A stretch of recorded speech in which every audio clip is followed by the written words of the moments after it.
welcome to our show today. We're here to talk to you about the life of Mohandas Gandhi.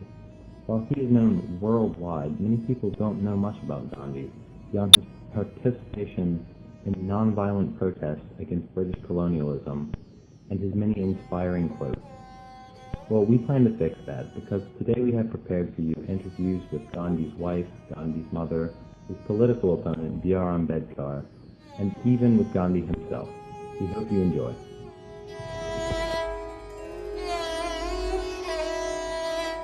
All right, so do you want to tell me a little bit about your husband's early life? Yeah, so Mohandas was born on October 2nd, 1869, and he was pretty shy as a young child, and he followed the Hindu faith pretty devotedly for most of his youth. And my husband and I arranged for him to marry around the age of 13 to a young woman named Kasturba. And after that, he rebelled from the Hindu faith a bit, and he started eating meat and stealing from the house servants and smoking. And how did he become interested in becoming a lawyer? He actually was really interested in medicine at first, but his father really wanted him to go into the legal profession, so we pushed him into it, and he went to the University College of London. And how did he end up in South Africa? So he at first accepted a year-long commitment. He signed a contract to work there to perform legal services, but after that he ended up staying for another 21 years to fight discrimination against Indians. And what are you most proud of him for? Definitely his deep conviction for peace.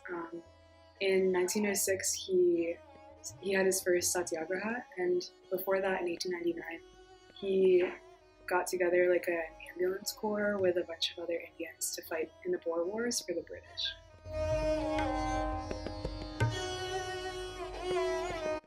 Hello, Kasturba. Hello, Mary. So your husband was a very respectful man. Can you describe Gandhi's way of life? Well, Gandhi was a very humble man. He created a community of self-sufficiency, and he always wore simple clothing that was homespun in India. And he also was vegetarian, and he would use fasting as a means of social protest and in a way to self-purify. And in everything that he did, he always practiced truth and nonviolence. So can you elaborate on the impact that Gandhi had on the world? Well, one thing that I remember him saying was that in a gentle way, one can shake the world. And he believed that a path of nonviolence and peaceful resistance was the best means of overcoming any type of oppression. And in his belief, he influenced many great leaders such as Martin Luther King, Nelson Mandela, and Desmond Tutu in their paths of peaceful resistance and civil disobedience. And today in India, we refer to him as Bapu because, which means father, and we consider him to be the father of our nation.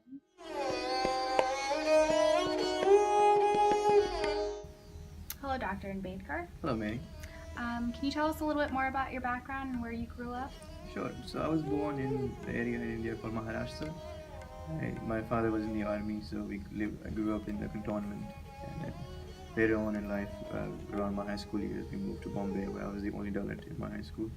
And then I completed my undergraduate degree from Bombay University.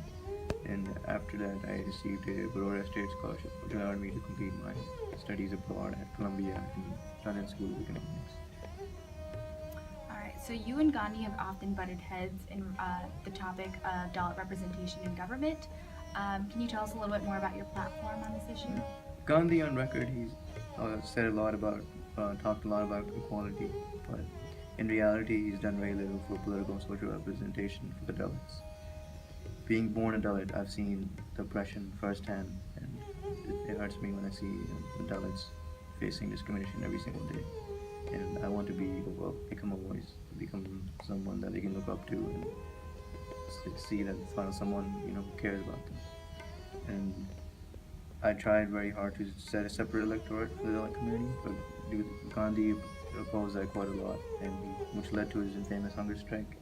And I did not want to create a further scene and be responsible as far as that. So we both came up with a compromise, which was the Pune Act, where we were giving about 141 seats in the parliament. So, what are some of your solutions to help men caste discrimination in India? I think there is only one solution, and that is to get rid of all religious texts and have one book for all people. That way everybody follows that there will be no discrimination. And also the priests that we have in our country nowadays are very corrupt.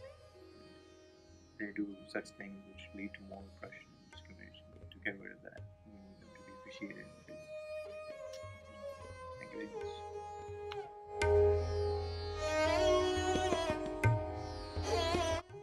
Hello, Gandhi. Hello, Mary.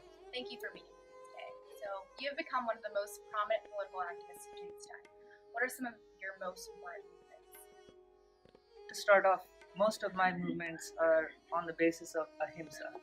And one very great movement was the Salt March, where the British was taxing very, very high. And India could not, and most people could not pay those taxes. And that was one of my great movements. Another one was a lot of the hunger strikes I did. Had very practical meaning behind them. And also practiced ahimsa, non-violence, and unity among our people. And how do you view untouchability in the untouchable caste? I view the Harijans as very, very important people for the functioning of our society. And I am very saddened by the fact that they do not associate themselves with Hinduism, because we as Hindus want to be a very unified society. And Harijans are just as important as the Brahmins or the Kshatriyas or the Vaishyas, because it forms a system in our society that makes it move forward. Without them, we cannot move forward. And what do you think some of your most basic ideals are? My most basic ideals are non-violence, unity, which are tied together on the basis of Hinduism.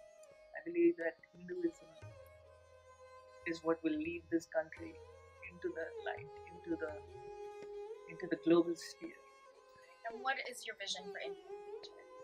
India in the future will be one of the top 3 countries, I believe. We are on the verge of an industrial revolution, and I think other national powers such as China and Japan will also rise with us. And around 2015, I think we will be a very, very big country. Thank you. That's all we have for you today. We hope you've learned more about the life of Gandhi, from his being kicked off of a train in South Africa, to his going on a hunger strike against B.R. Ambedkar, and his interesting and controversial relationship with Dalits via his own conservative Hinduism. Gandhi was a very fascinating figure, and we hope that you enjoyed learning more about him today. Thanks, and watch again next time.